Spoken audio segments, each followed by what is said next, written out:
Hello friends, आपका एक बार फिर निश्चय क्लास के यूट्यूब चैनल पर स्वागत है। आज हम सब जीव विज्ञान के अंतर्गत पढ़ेंगे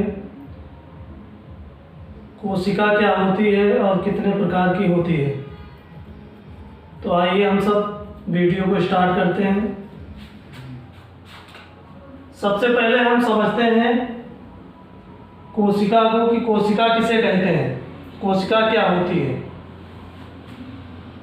तो सजीवों के शरीर की रचनात्मक और क्रियात्मक इकाई जो होती है, किसी भी सजीव के शरीर की, चाहे पादप हो चाहे मानव हो, उसके शरीर की जो रचनात्मक इकाई होती है या जो क्रियात्मक इकाई होती है, और प्रायः उसके अंदर यानी उस कोशिका के अंदर जनन की सामर्थ्य होती है।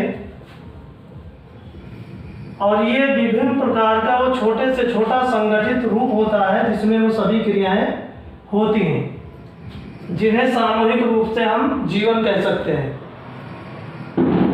फिर से एक बात समझते हैं, सजीवों के शरीर की रचनात्मक और क्रियात्मक इकाई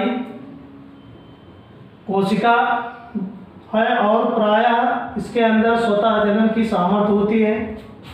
ये विभिन्न प्रकार का वो छोटे से छोटा संगठित रूप है जिसमें वो सारी क्रियाएं या सभी क्रियाएं होती हैं, जिन्हें सामूहिक रूप से हम जीवन कहते हैं। इसके बाद कोशिका की खोज, अगर हम बात करें कि कोशिका की खोज किसने की, किसने ये बताया, किसने सबसे सर्वप्रथम जाना कोशिका के बारे में, तो कोशिका की खोज सर्वप्रथम रॉबर्ट हुक ने की थी, जिन्होंने मृत कोशिका को देखा था। अब हम बात करते हैं कि सबसे बड़ी कोशिका किसकी होती है। तो सबसे बड़ी कोशिका शुतुरमुर्ग के अंडे की होती है और सबसे छोटी कोशिका वो माइकोप्लाज्मा की होती है। अगर हम मानव में बात करें कि मानव में सबसे छोटी कोशिका किसकी होती है, तो मेल के स्पर्म की होती है, और मानव में सबसे बड़ी कोशिका किसकी होती है, तो वो फीमेल के अंडाणु की होती है। कोशिका का अध्ययन करने वाले विज्ञान को क्या कहा जाता है, तो कोशिका का अध्ययन जिस विज्ञान के अंतर्गत किया जाता है उसको कोशिका विज्ञान या साइटोलॉजी कहा जाता है। कोशिका के प्रकार की अगर हम बात करें कि कोशिका कितने प्रकार की होती है, तो कोशिका मुख्यतः दो प्रकार की होती है, प्रोकैरियोटिक कोशिका और यूकैरियोटिक कोशिका। प्रोकैरियोटिक कोशिका के अंतर्गत जीवाणु और हरे नीले शैवाल आते हैं, और मुख्यतः प्रोकैरियोटिक कोशिका के अंतर्गत वो जीव आते हैं जो एक कोशिकीय जीव होते हैं, जिसमें से जीवाणु और हरे नीले शैवाल इसके अंतर्गत आते हैं। यूकैरियोटिक कोशिका जो है ये बहुकोशिकीय जीव के अंतर्गत आता है, यानी जैसे मानव या पादप जो बहुत सारी कोशिकाओं से मिलकर, जैसे मानव है तो मानव का शरीर बहुत सारी कोशिकाओं से मिलकर बना, और वो जब कोशिकाएं सर्वप्रथम कोशिका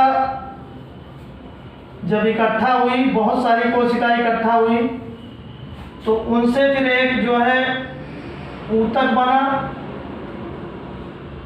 और बहुत सारे ऊतकों से मिलकर फिर एक अंग बना, यानी शरीर का अंग बनता है। जब बहुत सारी कोशिकाएं इकट्ठा मिलती हैं तो उनसे, या बहुत सारी कोशिकाएं मिलकर एक ऊतक का निर्माण करती हैं, और बहुत सारे ऊतक मिलकर फिर एक अंग का निर्माण करते हैं, और अंगों के मिलने से फिर एक जो है अंग तंत्र का निर्माण होता है, अंग तंत्र बनता है। जैसे प्रजनन तंत्र है, श्वसन तंत्र है या पाचन तंत्र है। इन तंत्रों का निर्माण जो होता है बहुत सी ऊतक मिलकर फिर ऐसे अंग का निर्माण करते हैं, और वो अंग मिलकर फिर अंग तंत्र का निर्माण करते हैं। और जब और जब कई अंग तंत्र मिल जाते हैं, बहुत सारे अंग तंत्र मिल जाते हैं, तब एक शरीर का निर्माण होता है। हम कह सकते हैं कि एक शरीर का निर्माण होता है। तो हम कह सकते हैं कि कोशिकाएं मुख्य रूप से 2 प्रकार की होंगी, प्रोकैरियोटिक कोशिका और यूकैरियोटिक कोशिका।